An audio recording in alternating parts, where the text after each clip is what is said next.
यहां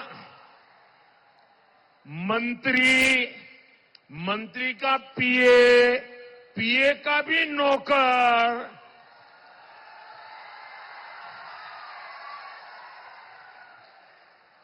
और मैंने तो कभी अपनी आंखों से इतनी नोटें नहीं देखी है।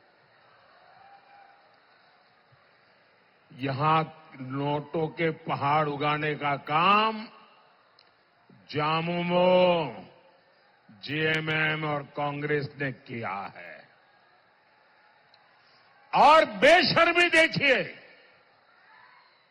इतनी नोटें निकलने के बाद शर्म से माथा झुक जाए, कोई आंख तक ऊंची न करे, ये ऐसे बेशर्म है, इनको कोई परवाह नहीं है। और तब देश के लिए संकट बहुत गहरा हो जाता है।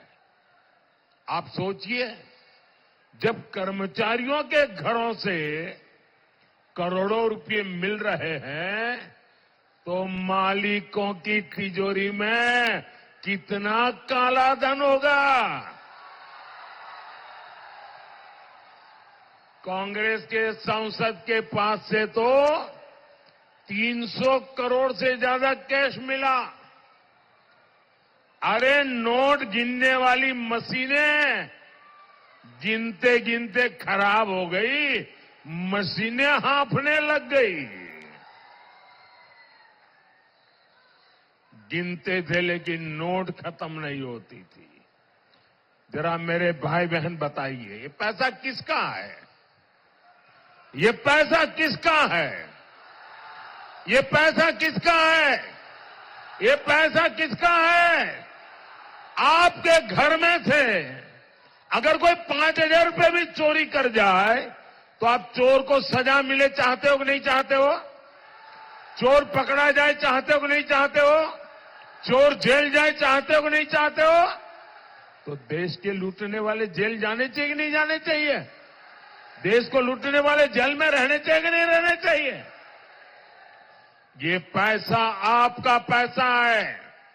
ये पैसा झारखंड के लोगों का पैसा है। और ये पैसा आपसे लूटने वालों के खिलाफ मैं पूछना चाहता हूं, कड़ी से कड़ी कार्रवाई होनी चाहिए कि नहीं चाहिए? कौन कर सकता है कार्रवाई? ये कड़ी कार्रवाई कौन कर सकता है? कौन कर सकता है भाई? जिसके ऊपर कोई दाग नहीं लगा है ना, वो आपका बेटा मोदी कर सकता है जी।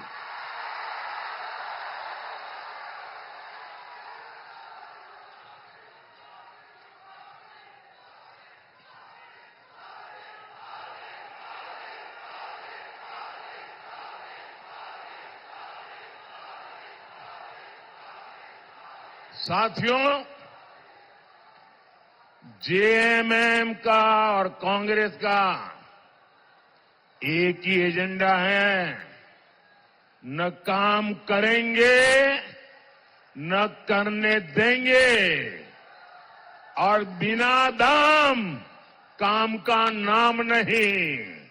ये इनका खेल है। ये खुद तो भ्रष्टाचार के अलावा कुछ करते नहीं है। मोदी जो काम करता है उसे भी रोकने में लगे रहते हैं। मोदी देश में 80 करोड़ लोगों को मुफ्त राशन दे रहा है।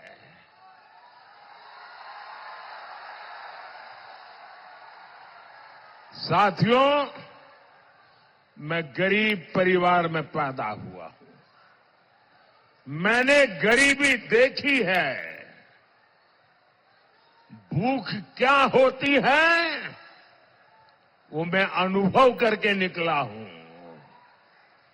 और इसलिए मैं नहीं चाहता हूं कि मेरे देश का कोई बच्चा भूखा सो जाए।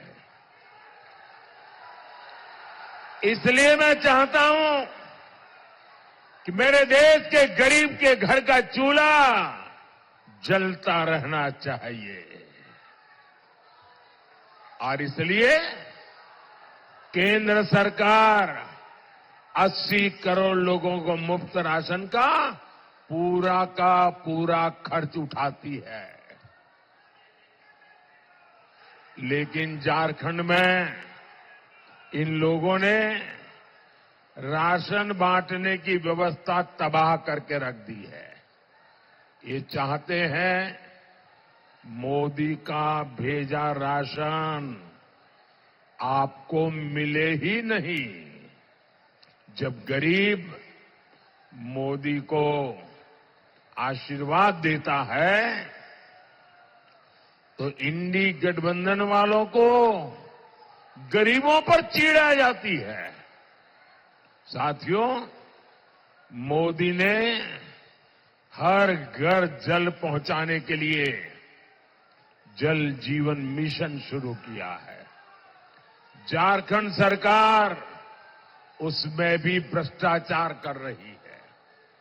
आप कल्पना कर सकते हैं, पाइप डाल दिए लेकिन पानी की सप्लाई की व्यवस्था जानबूझ करके नहीं की गई। साथियों, हमारी सरकार झारखंड के युवाओं के लिए नए अवसर बनाने के लिए दिन रात काम कर रही है। हम आदिवासी इलाकों में एकलव्य स्कूल खोल रहे हैं। यहां सिमरिया में हमने केंद्रीय विश्वविद्यालय भी खोला है। हमारी कोशिश है इस क्षेत्र में अच्छी सड़कें बने, उद्योग बढ़े। हजारीबाग से रांची हाईवे, हजारीबाग से कोडरमा हाईवे और माझी जैना मोड़ एक्सप्रेस वे, ऐसी आधुनिक सड़कों का नेटवर्क हमारी सरकार बना रही है। टोरी शिवपुर रेलवे लाइन माल ढुलाई के लिए शुरू की गई है। यहां जो एनटीपीसी का प्लांट शुरू हुआ है उसकी नींव भी अटल जी की सरकार ने रखी थी। इस प्लांट का लोकार्पण भी हमारी सरकार ने किया। लेकिन साथियों, भ्रष्टाचार में आकंठ डूबी इंडी गठबंधन की सरकार यहां विकास के कार्यों में भी रोड़ा अटका रही है। मैं इन लोगों से पूछना चाहता हूं, झारखंड का विकास हो जाएगा तो तुम लोगों का क्या नुकसान होगा? क्यों यहां के नौजवानों के लिए रोजगार के मौके बंद कर रहे हो? साथियों, इंडी गठबंधन को आपकी रोजी रोटी की कोई चिंता नहीं है। वे सिर्फ और सिर्फ लूट पर चलाने के लिए सत्ता के गलियारों में जीना चाहते हैं। वो अपना स्वार्थ देखते हैं। आप जानते हैं कांग्रेस जेएमएम झारखंड का विकास क्यों रोकना चाहते हैं? इन्हें डर है अगर दलित, पिछड़ा, आदिवासी अगर उनके बच्चे आगे बढ़ जाएंगे तो उनकी दुकान का क्या होगा?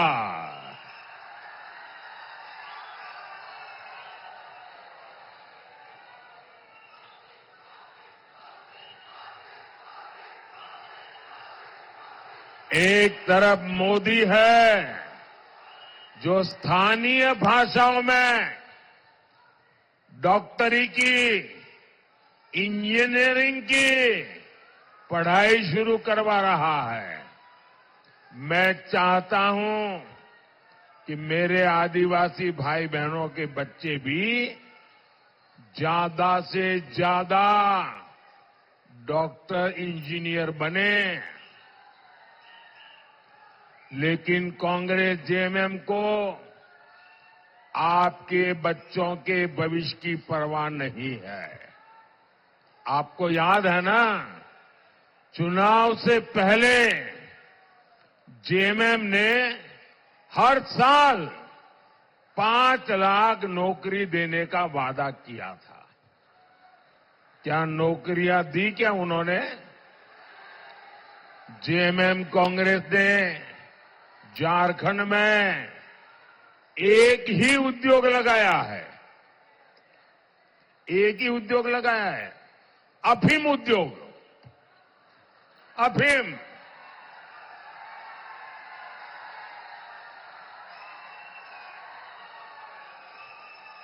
ये अफीम किसका भला करेगा भाई? ये आपकी आने वाली पीढ़ियों को बर्बाद करेगा कि नहीं करेगा? ये काला कारोबार सरकार के संरक्षण में चल रहा है। ये आपके बच्चों को नशे के दलदल में फेंकना चाहते हैं। साथियों, कांग्रेस और उसके साथियों को आपकी भावनाओं की जरा भी परवाह नहीं है। 500 साल के इंतजार के बाद, 500 साल के इंतजार के बाद अयोध्या में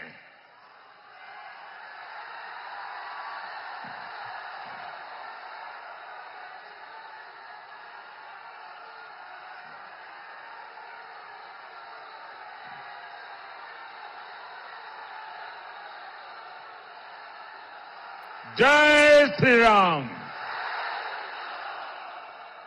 अयोध्या में भगवान राम का मंदिर 500 साल के बाद बना, अनेक पीढ़ियों के बलिदान के बाद बना। कौन हिंदुस्तानी होगा जिसको आनंद नहीं होगा? आपको हुआ कि नहीं हुआ? हुआ कि नहीं हुआ? भाइयों बहनों, जब अयोध्या से वनवास के लिए राजकुमार राम ने प्रस्थान किया था ना, जब अयोध्या से निकले थे 14 साल के लिए, ये मेरी बात जरा गौर से सुनिए।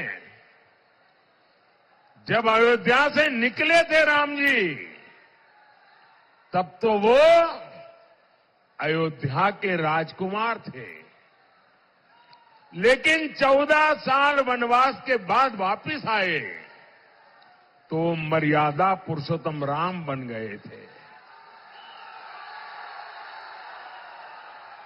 आप जरा सोचो, ये राजकुमार राम मर्यादा पुरुषोत्तम राम कैसे बने? वे 14 साल आदिवासियों के बीच में रहे थे। ये आदिवासियों ने अयोध्या के राजकुमार को प्रभु राम बना दिया था, मर्यादा पुरुषोत्तम राम बना दिया था।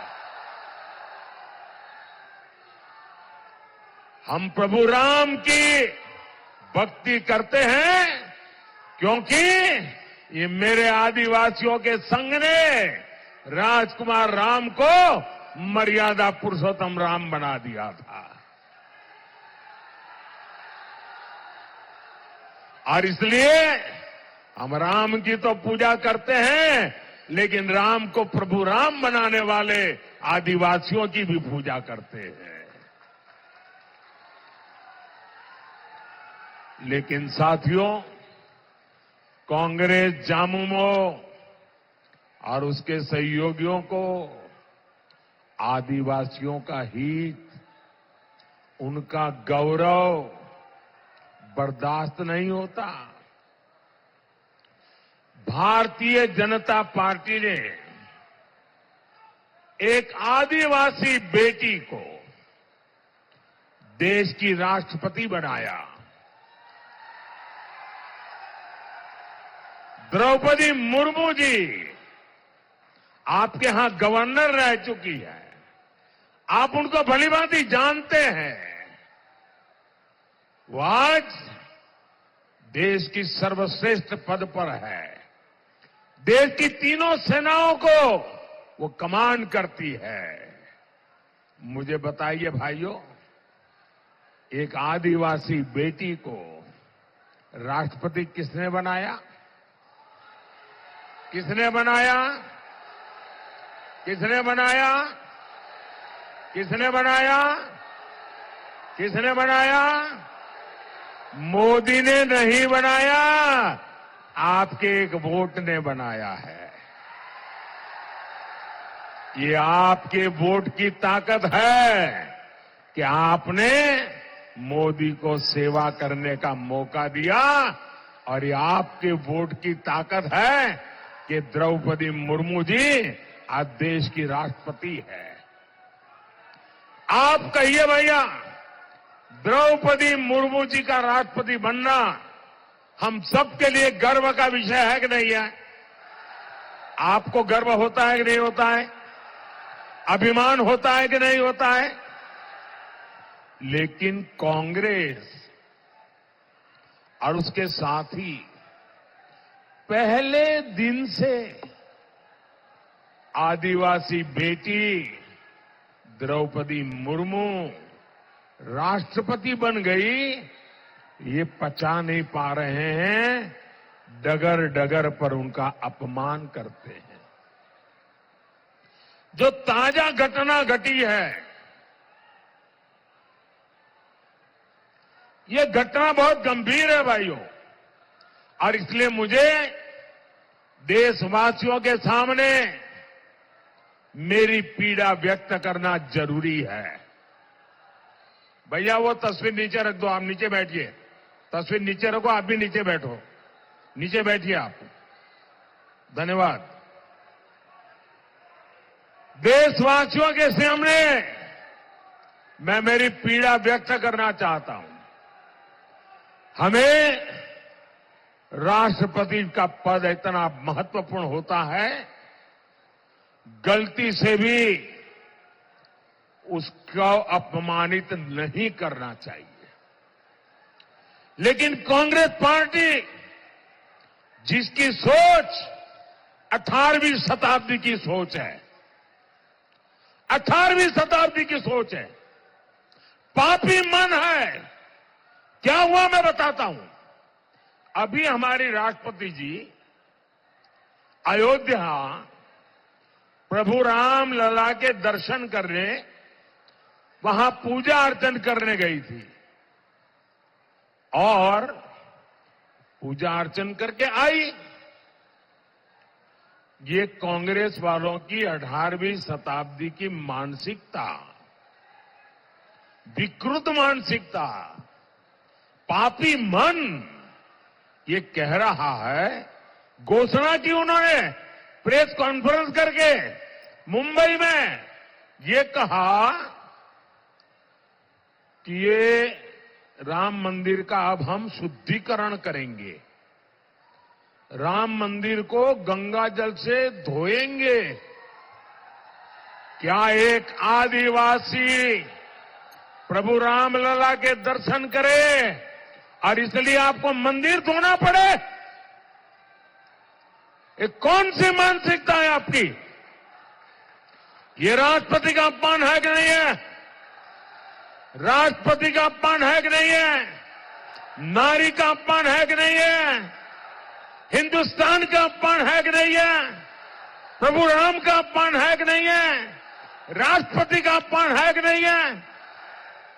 ऐसे लोगों को माफ कर सकते हैं क्या? कभी भी माफ कर सकते हैं क्या? हिंदुस्तान ऐसे लोगों को माफ कर सकता है क्या?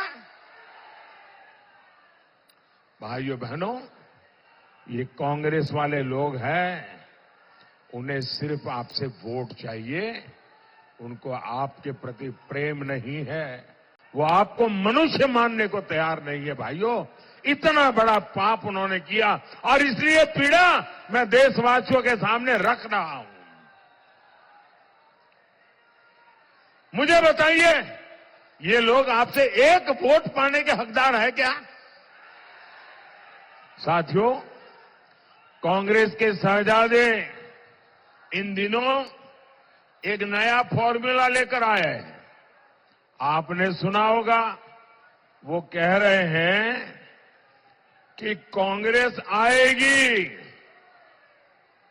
तो आपकी संपत्ति की जांच करवाएगी, एक्सरे करेंगे, एक्सरे, और आपके पास कितनी जमीन है, माताओं बहनों के पास सोना चांदी गहने क्या है, ये सारा एक्सरे मशीन से खोजा जाएगा। आपकी संपत्ति भी, आपकी मेहनत की कमाई की संपत्ति भी आप अपने संतानों को नहीं दे पाएंगे। वो ऐसा कानून लाने वाले हैं, अगर आपके पास 10 एकड़ भूमि है तो आपके संतानों को 5 एकड़ ही दे पाएंगे। 5 एकड़ ये शहजादे की सरकार लूट लेगी। आपके पास गांव में घर है और शहर में छोटा सा घर लिया, 2 घर है तो एक गया। क्या आपकी मेहनत की कमाई आप किसी को लूटने देंगे क्या? किसी को लेने देंगे क्या? ये आपकी मेहनत की कमाई पर आपका हक है कि नहीं है? आपके बच्चों का हक है कि नहीं है? ये लूटना चाहते हैं और मोदी दीवार बन के खड़ा है।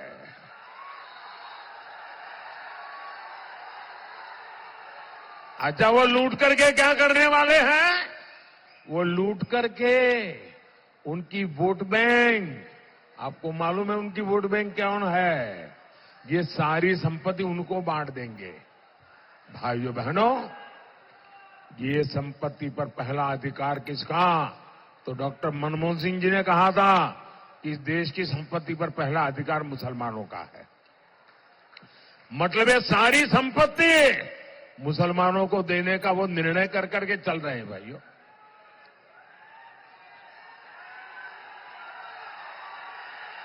साथियों, ये कांग्रेस का पंजा हमारे दलितों, हमारे पिछड़ों, हमारे आदिवासियों का आरक्षण भी छीनना चाहता है। ये पूरे देश में इस काम में जुटे हुए हैं कि एससी, एसटी, ओबीसी का आरक्षण छीनो और अपने वोट बैंक को दे दो। इन्होंने आंध्र प्रदेश में यही किया, रातों रात सभी मुसलमानों को ओबीसी बना दिया और कर्नाटका में जो ओबीसी थे उनका हिस्सा लूट लिया। भाइयों बहनों, बाबा साहब आंबेडकर ने धर्म के आधार पर आरक्षण का विरोध किया था। धर्म के आधार पर आरक्षण को कोई सहमत नहीं था। सुप्रीम कोर्ट ने भी मना किया है। ये धर्म के नाम पर आरक्षण कर करके इस देश के एससी, एसटी, ओबीसी को मिला हुआ हक लूटना चाहते हैं। और इसलिए भाइयों बहनों, हम सबको बहुत चौकन्ना रहने की जरूरत है। हमें एक बात याद रखनी है, जो झारखंड के बहुत बड़े गुनहगार हैं, जिन्हें चारा घोटाले में अदालत ने सजा दी है, जो बिहार और झारखंड में जंगल राज के प्रतीक रहे हैं, उन्होंने कहा है कि पूरा का पूरा आरक्षण मुसलमानों को ही दे देना चाहिए। यानी जेजेएम, कांग्रेस और आरजेडी की चली तो एससी, एसटी, ओबीसी के पास कहीं कोई आरक्षण नहीं रह जाएगा। आपका पूरा आरक्षण छीन कर ये लोग मुस्लिमों को देना चाहते हैं। आप मुझे बताइए, क्या आपको ये स्वीकार्य है? आपको ये मंजूर है? कांग्रेस जामुमों को अपने आरक्षण पर डाका डालने देंगे क्या आप? साथियों, तुष्टीकरण की राजनीति का सबसे बड़ा नुकसान दलित, पिछड़ा और आदिवासी को होता है। जब केंद्र में कांग्रेस की सरकार थी तो उसने खेल कई राज्यों में खेला, कांग्रेस ने घुसपैठियों को समर्थन दिया, नतीजा ये कि दलित और आदिवासियों की जमीन पर घुसपैठियों ने कब्जा कर लिया। अब वही आग ये लोग झारखंड में लगाना चाहते हैं। जेएमएम सरकार में यहां घुसपैठियों की संख्या तेजी से बढ़ रही है। हमारे आदिवासी समाज की बच्चियां घुसपैठियों का शिकार हो रही है।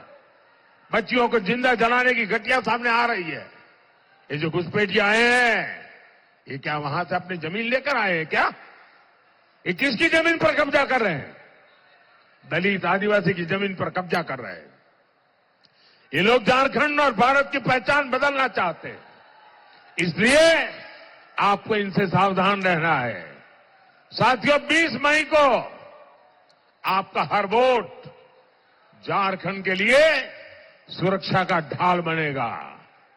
आपका वोट देश विरोधी ताकतों को रोकने के लिए मोदी को ताकत देगा। मेरा अनुरोध है, चतरा से श्री कालीचरण सिंह जी आगे आइए, और हजारीबाग से मनीष जायसवाल जी को कमल के निशान पर बटन दबा करके इन्हें विजयी बनाइए। और आप जब कमल के निशान पर बटन दबाएंगे ना, तो आपका वोट सीधा सीधा मोदी को जाएगा। साथियों, आने वाले दिनों में ज्यादा से ज्यादा परिवारों में जाइए, जाकर के कहिएगा मोदी जी चतरा आए थे और आप सब परिवार वालों को प्रणाम कहा है, मेरा प्रणाम पहुंचाएगा। बोलिए भारत माता की, भारत माता की, भारत माता की। बहुत बहुत धन्यवाद।